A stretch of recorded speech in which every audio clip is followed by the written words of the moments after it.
Hello दोस्तों, नमस्ते, प्रणाम। मैं ललिता मिश्रा अपने यूट्यूब चैनल पे आप सबका स्वागत करती हूँ।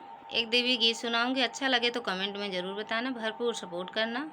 बोल सच्चे दरबार की जय। मैया कहवा लगायू बड़ी देर, मंदिरिया सुनी पड़ी। मैया कहवा लगायू बड़ी देर, मंदिरिया सुनी पड़ी। हट गई बजाज की दुकान पे, हट गई बजाज की दुकान पे। मैया चुनरी लेत भइल देर, मंदिरिया सुनी पड़ी। मैया चुनरी लेत भइल देर, मंदिरिया सुनी पड़ी। मैया कहवा लगायू बड़ी देर, मंदिरिया सुनी पड़ी।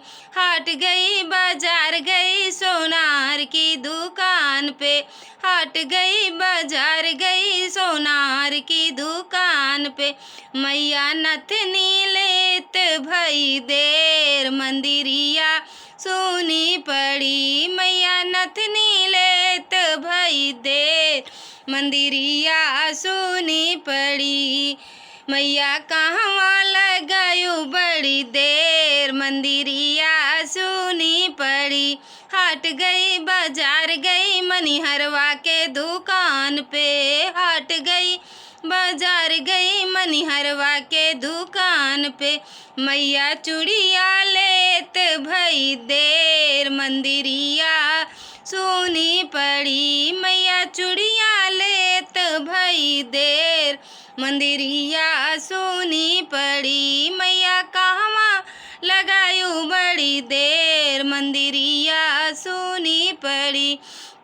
हट गई बाजार गई माली के दुकान पे, हट गई बाजार गई माली के दुकान पे।